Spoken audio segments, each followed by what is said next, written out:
சங்கதி 24 செய்திகளோடு இணைந்திருக்கிறீர்கள். விரிவான செய்திகளுக்கு செல்ல முன்னதாக முதலில் இன்றைய நாளுக்கான தலைப்புச் செய்திகள். தமிழர் பகுதியில் முற்றுகையிடப்பட்ட வாவி அதிகாலையில் அதிரடி காட்டிய அதிகாரிகள்.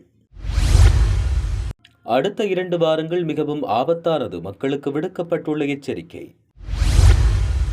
வெளிநாட்டில் மருத்துவ மாணவி மரணம், விசாரணையில் வெளியான புதிய தகவல்கள். நீர்கொழும்பு சிறைச்சாலை கலவரம், பிரேத பரிசோதனையில் வெளியான அதிர்ச்சி தகவல்கள். தமிழக சட்டசபையில் செம்மணி விவகாரம், கஜேந்திரகுமார் வெளியிட்ட தகவல். யாழில் 21 லட்சம் ரூபாய் பெறுமதியான போலி நாணயத்தாள் அச்சிடல், மேல் நீதிமன்றம் அதிரடி தீர்ப்பு. யாழ் பலாலி விமான நிலைய அபிவிருத்தி விடுக்கப்பட்டுள்ள கோரிக்கை. பளை பகுதியில் மின்சாரம் தாக்கி 31 வயது இளைஞன் பலி. ரம்பை கொல்ல ஈரானின் சதி, எச்சரிக்கை விடுத்த இஸ்ரேலிய புலனாய்வு பிரிவு. நான் கொல்லப்பட்டால் ஈரான் மீது குண்டு வீசுங்கள், ரம்பின் பகிரங்க அறிவுறுத்தல். கோட்டாபய ஆசாத் மௌலானா சந்திப்பில் மேலும் பல தகவல்கள், நீதிமன்றில் ரகசிய அறிக்கை. தொடர்வன விரிவான செய்திகள். கொக்கட்டிச்சோலையிலிருந்து ஆரையம்பதி பிரதேசத்துக்கு காஞ்சிரம்குடா பாவியூடாக மீன்பிடி தோணியில் கசிப்பினை கடத்திச் சென்ற ஒருவரை 150 லிட்டர் கசிப்புடன் வெள்ளிக்கிழமை அதிகாலை காஞ்சிரம்குடாவில் வைத்து 60 வயது ஒருவரை கைது செய்துள்ளதாக கொக்கட்டிச்சோலை போலீசார் தெரிவித்தனர். விசேட புலனாய்வு பிரிவுக்கு கிடைத்த ரகசிய தகவல் ஒன்றை அடுத்து கொக்கட்டிச்சோலை போலீஸ் நிலைய பெரும் குற்றத்தடுப்பு பிரிவு பொறுப்பதிகாரி தலைமையில் விசேட புலனாய்வு பிரிவினர் இணைந்து சம்பவ தினமான வெள்ளிக்கிழமை அதிகாலை 4 மணிக்கு குறித்த பாவியை முற்றுகையிட்டு சோதனையில் ஈடுபட்டனர். இதன்பொழுது தோணியில் கரன்களில் எடுத்துச் செல்லப்பட்ட 150 லிட்டர் கசிப்புடன் 60 வயதுடைய ஆரியம்பதியைச் சேர்ந்த ஒருவரை கைது செய்துள்ளதோடு கடத்தலுக்கு பயன்படுத்திய மீன்பிடி தோணி ஒன்றையும் அவர்கள் மீட்டுள்ளதாக தெரிய வருகிறது. மேல் மாகாணத்தில் டெங்கு நுளம்புகளின் பெருக்கம் அதிகரித்து வரும் நிலையில் அடுத்த 2 வாரங்கள் டெங்கு பரவலுக்கு மிகவும் ஆபத்தான காலமாக அமையும் என டெங்கு முகாமைத்துவ விசேட நிபுணர் குழு எச்சரிக்கை விடுத்துள்ளது. விசேட வைத்திய நிபுணர் ஆனந்த் விஜய் விக்ரம தெரிவிக்கையில் தற்போதைய டெங்கு நிலைமை 2017ஆம் ஆண்டை விட தீவிரமடையக்கூடும் என்று குறிப்பிட்டார். நோயாளர்களின் எண்ணிக்கை வேகமாக அதிகரிப்பதால் மேல் மாகாண வைத்தியசாலைகளின் கொள்ளளவு அதிகரிக்கப்பட்டுள்ளதாகவும் சில வைத்தியசாலைகளில் ஒரே படுக்கையில் பல நோயாளிகளுக்கு சிகிச்சை வழங்கும் நிலை ஏற்பட்டுள்ளதாகவும் அவர் தெரிவித்தார். இதனிடையே ஸ்ரீ ஜெயவர்தனபுர பல்கலைக்கழக பேராசிரியர் நீலிகா மாலவிக்கு பருவமழை காலங்களில் டெங்கு நோயாளர்கள் அதிகரிப்பது வழக்கமானது என்றும் இதற்கான முன் தயாரிப்புகள் அவசியம் என்றும் அவர் குறிப்பிட்டுள்ளார்.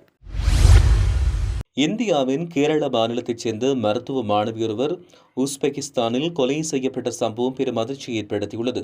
கேரள மாநிலம் ஹரிப்பாடு பகுதியைச் சேர்ந்த பசந்த் மினி தம்பதியினரின் மகள் ஜாஹரியா வயது 21 உஸ்பெகிஸ்தானில் உள்ள மருத்துவக் கல்லூரி ஒன்றில் MBBS படித்து வந்தார். அதே கல்லூரியில் மலப்புரம் மாவட்டம் பெரிந்தல் மன்னா பகுதியைச் சேர்ந்த சாதருல் அனாம் 21 வயது மாணவரும் கல்வி பயின்று வந்தார். இருவரும் கல்லூரி விடுதியில் தங்கியிருந்த நிலையில் மாணவர்களுக்கும் மாணவிகளுக்கும் ஒரே விடுதியில் அறைகள் ஒதுக்கப்பட்டதாக தெரிவிக்கப்பட்டது. இந்நிலையில் கடந்த 3ஆம் தேதி ஜாஹரியா மடிக்கணினியால் தாக்கப்பட்டு கொலை செய்யப்பட்டதாக அவரது உறவினர்களுக்கு தகவல் கிடைத்தது.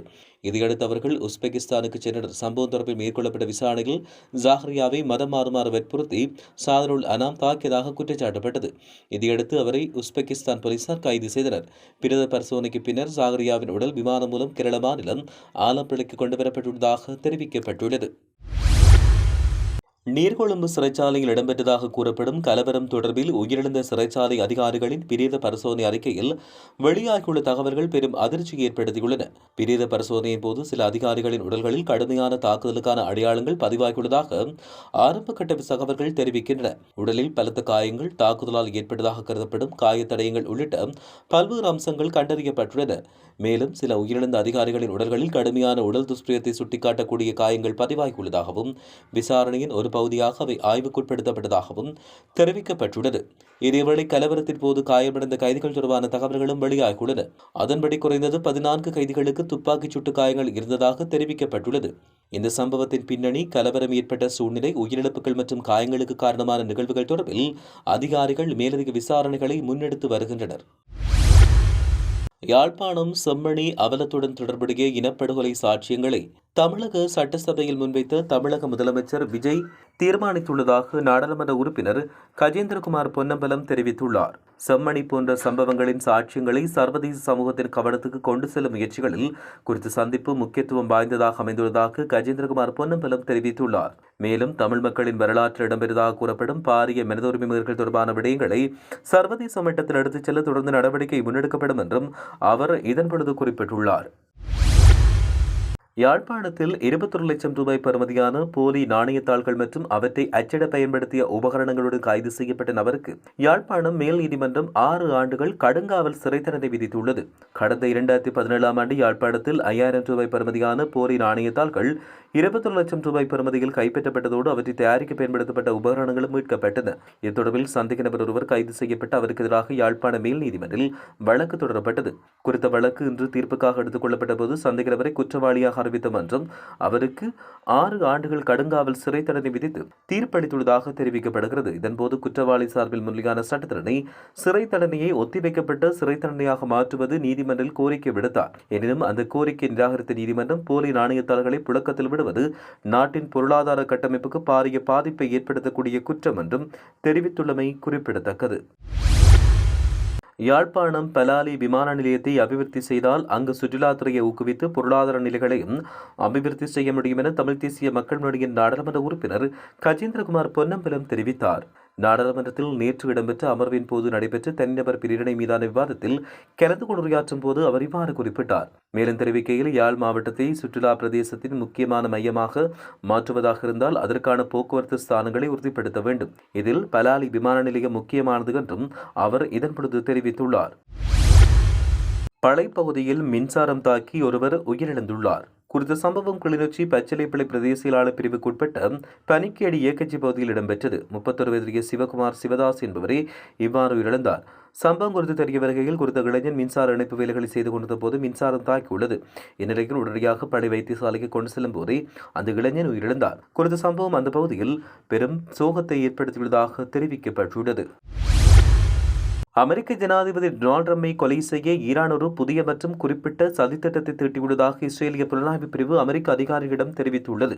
கடந்த 2020ஆம் ஆண்டு டொனால்ட் ட்ரம்பின் உத்தரவின் பேரில் ஈரானிய ராணுவ தளபதி காசிம் சுலைமானி கொல்லப்பட்டதில் இருந்து அதற்கு பழிவாங்க ட்ரம்பை கொல்லப்போவதாக ஈரான் தொடர்ந்து தெரிவித்து வருகிறது.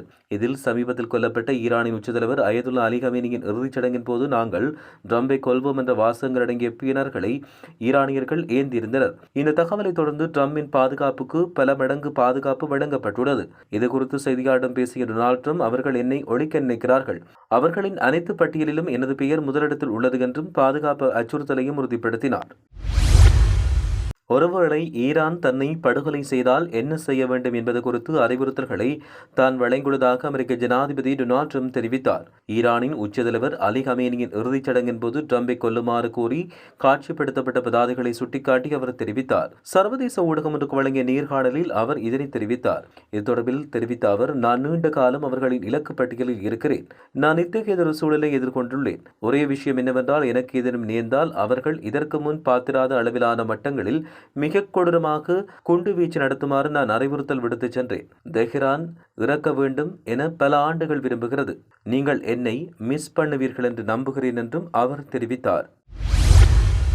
உயிர்த்த ஞாயிறு பயங்கரவாத தாக்குதல்கள் தொடர்பான விசாரணைகளில் கோட்டாபய ராஜபக்ஷ மற்றும் அசாத் மௌலானா குறித்து மேலும் பல உண்மைகள் நீதிமன்றத்தில் வெளிப்படுத்தப்பட்டுள்ளன. பயங்கரவாத தடுப்புச் சட்டத்தின் கீழ் குற்றப்புலனாய்வு திணைக்களத்தால் தன்னை கைது செய்து காவலில் வைப்பதை தடுக்க கோரி முன்னாள் ஜனாதிபதி கோட்டாபய ராஜபக்ஷ தாக்கல் செய்த ரீட் மனு நேற்று விசாரணைக்கு எடுத்துக் கொள்ளப்பட்ட நிலையில் இந்த விடயங்கள் வெளியாகியுள்ளன. மேன்முறையீட்டு நீதிமன்ற தலைவர் நீதியரசர் ரோஹந்த அபேசூரிய மற்றும் சர திசாநாயக் ஆகியோரை கொண்ட மேன்முறையீட்டு நீதிமன்ற அமர்வின் முன்பு இந்த மனு நேற்று 4வது நாளாக பரிசீலிக்கப்பட்டது. குற்றப்புலனாய்வு திணைக்களத்தின் பணிப்பாளர் சானி அபேசகர் மற்றும் தொடர்புடைய மனுவில் பிரதிவாதிகளாக பெயரிடப்பட்ட ஒரு குழுவினர் சார்பாக முன்னிலையான பிரதி சொலிசிட்டர் ஜெனரல் சுகர்ஜி கேரத் நீதிமன்றத்தில் சாட்சியங்களை சமர்ப்பித்தார்.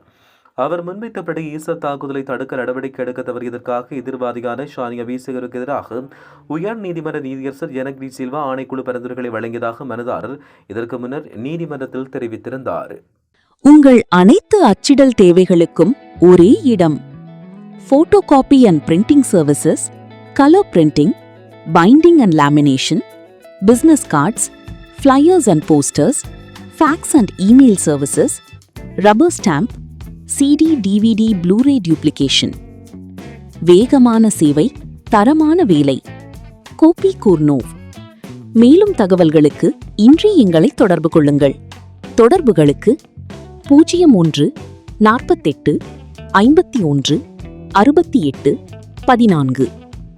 கோபி கூர்னோவ், உங்கள் அச்சிடல் தேவைகளின் முழுமையான தீர்வு. இத்துடன் செய்திகள் யாவும் நிறைவு பெறுகின்றன.